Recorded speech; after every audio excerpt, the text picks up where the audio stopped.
console derrière. Bonjour, mesdames et messieurs. Aujourd'hui, réunis pour faire face au changement climatique, mes camarades et moi avons l'immense honneur d'être derrière ce lutrin. Le changement climatique s'est vu devenir un problème non seulement sur un plan écologique, mais aussi sur les plans économiques et idéologiques. Nous ne vous parlerons pas de chiffres. En revanche, être membre de la jeunesse européenne, nous sommes disposés à poser des questions importantes, pratiques, ainsi qu'éthiques. Notre premier point abordera la résolution des problèmes de la technologie étiquetée verte de son état actuel, qui est parfois plus polluant que son équivalent en hydrocarbures. Nous prenons les dangers du changement climatique très au sérieux, et par conséquent, toute action qui cause plus de mal de son homologue est considérée comme imprudente et doit être évitée à tout prix. Cette transition d'hydrocarbures vers les ressources durables ne peut pas se produire soudainement. Et l'utilisation des transitions doit être soigneusement contrôlée, en particulier dans le secteur de la production d'énergie. Pour que nos objectifs écologiques soient atteints, il est essentiel de dépolitiser la question du changement climatique, car la problématique n'est pas politique, mais scientifique. Comme l'a dit Albert Camus, l'écologie devient donc la dernière des sciences, parce qu'elle est la première des morales. Par conséquent, nous exhortons toutes les parties impliquées à être ouverts d'esprit et à accueillir toutes les solutions possibles et à ne pas rejeter certaines en raison de dogmes.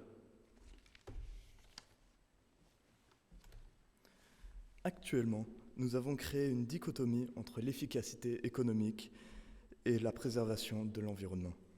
Dans un monde où la rivalité internationale économique est primordiale, nous devons trouver un équilibre délicat entre ces deux objectifs.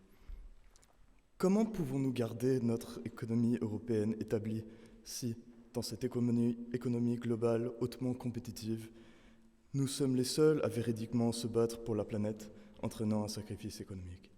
Ce sacrifice économique, surtout présent durant la production de biens, se verra réfléchi dans le marché mondial. Cependant, est-ce possible de limiter cet impact, ou même de le réduire à néant? Une proposition intéressante serait une sorte de législation européenne qui assure un impact minimum sur l'environnement de la production des biens pour toute production européenne et pour tous les biens importés en Europe. De plus, il nous faut un effort global, un effort uni. Sans solidarité, tous nos efforts n'aboutiront qu'à néant.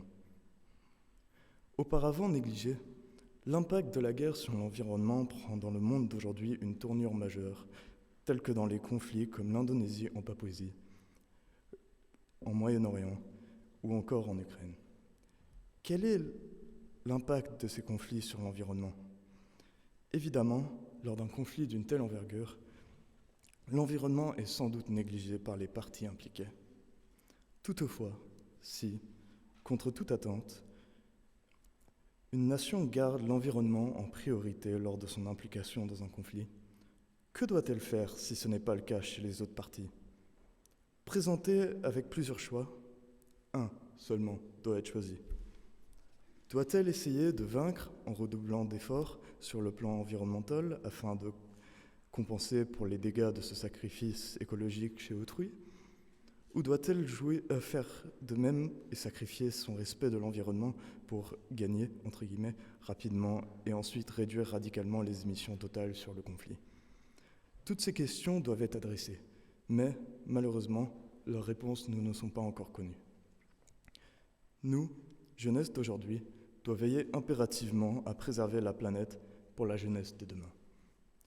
Il n'est pas durable de réduire nos émissions soudainement quand l'objectif 2050 est imminent, pour ensuite reprendre notre consommation comme avant. Il nous faut un changement d'attitude et d'habitude permanent, pas une solution aussi éphémère que nos ressources fossiles. Clôturons sur une citation d'Antoine de Saint-Exupéry. Nous n'héritons pas de la terre de nos ancêtres, nous l'empruntons à nos enfants.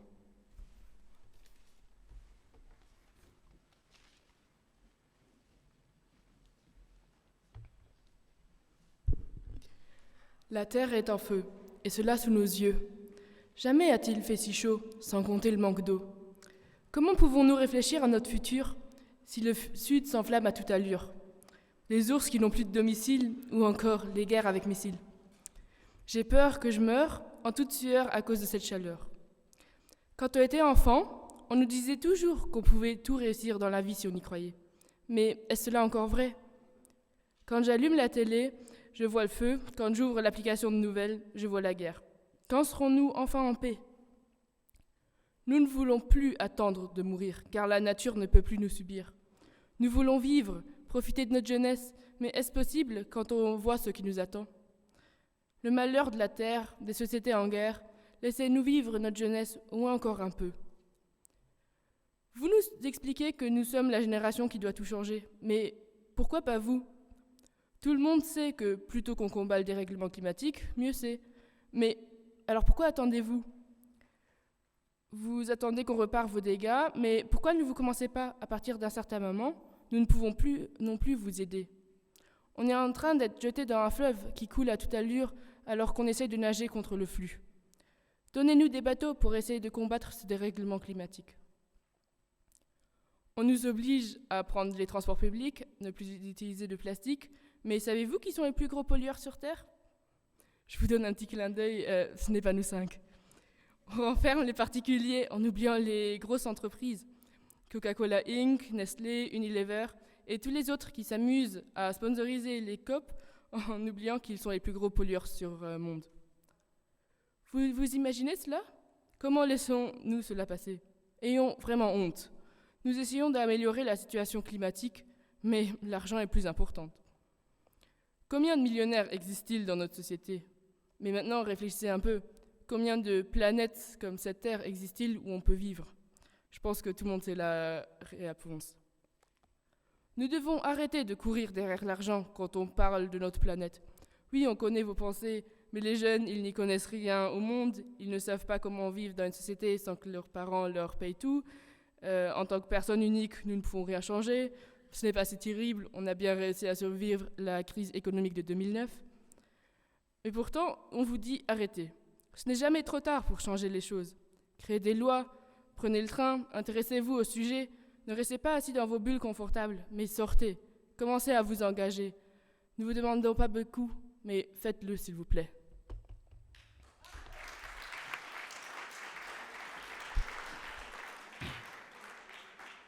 Bonjour, je m'appelle Yann Cossero et je suis en terminale dans une section sciences politiques ici à l'Athénée de Luxembourg.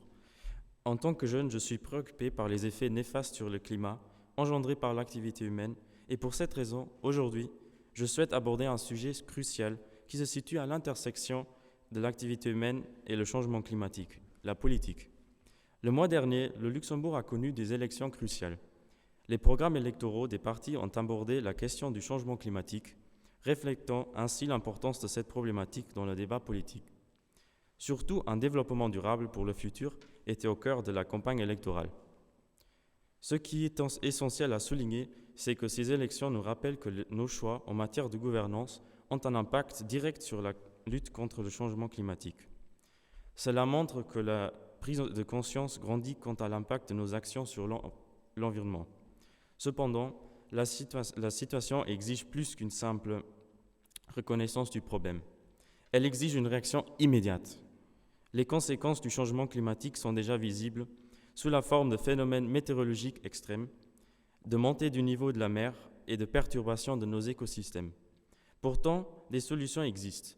Il suffit de les mettre en œuvre et la politique joue un rôle primordial dans cette tâche. Dans ce contexte, je me permets de vous raconter une expérience personnelle vécue au mois de septembre. Pour vous donner une idée de l'importance d'une intervention politique, laissez-moi vous parler de mon interrail en Europe. Alors que je voyageais, j'ai été confronté à la complexité de la réservation des sièges sur les différentes plateformes des compagnies ferroviaires. Ce qui m'a frappé, c'est que par moment, il était moins cher de prendre l'avion avec une différence de coût considérable que de choisir le train ou d'autres moyens de transport. Cette expérience m'a amené à réfléchir profondément à l'impact des choix de transport sur l'environnement et à l'importance cruciale d'une action politique. Pour amorcer un changement significatif, par exemple au niveau du réseau ferroviaire. Ceci n'est qu'un exemple où la politique pourrait intervenir de façon immédiate. J'aimerais conclure par la situation suivante. La situation demande une réaction immédiate, mais les solutions existent. Il suffit de les mettre en œuvre. Et personnellement, je trouve que l'implication des pouvoirs publics est fondamentale et qu'on pourrait mieux profiter de cette Union européenne pour une meilleure coopération politique. Merci.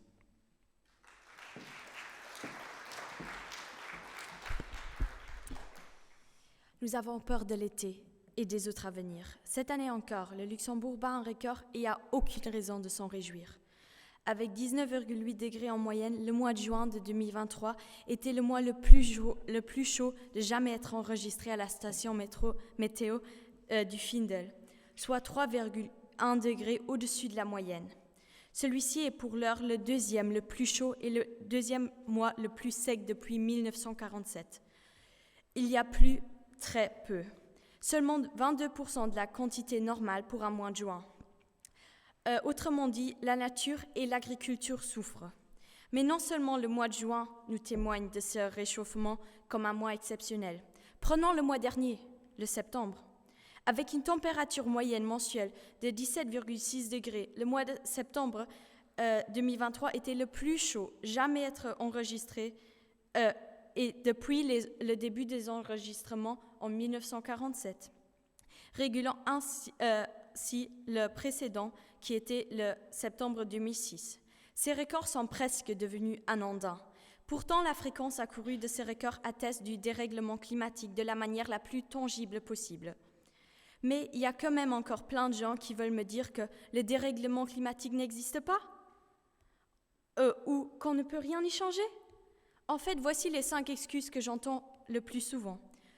Commençons par le doomisme ou le catastrophisme, avec des phrases comme « c'est trop tard, ça ne changera jamais ». Deuxièmement, le changement est impossible. Toute mesure prise pour réduire l'impact du CO2 serait contre la nature. Les gens ne voudront jamais changer et dans une démocratie, ça ne se passera jamais.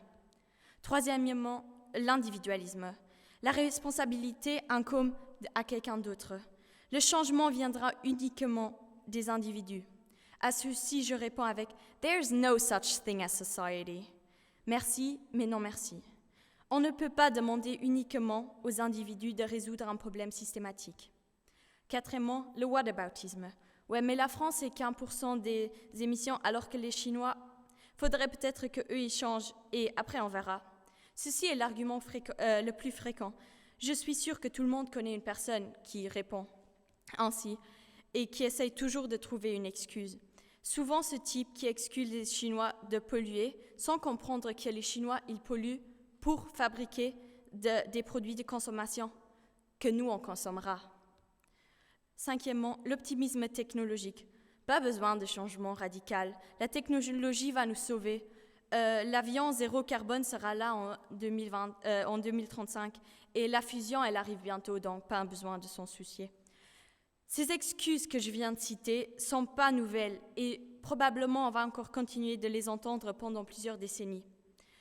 Elles sont aussi dangereuses que le climato-sceptisme pour la simple et bonne raison qu'elles mènent à la même solution et au même résultat, l'inaction. Et pour finir avec une citation, « Vous nous laissez tomber, et si vous décidez de nous laisser tomber, je vous le dis, nous ne vous pardonnerons jamais. »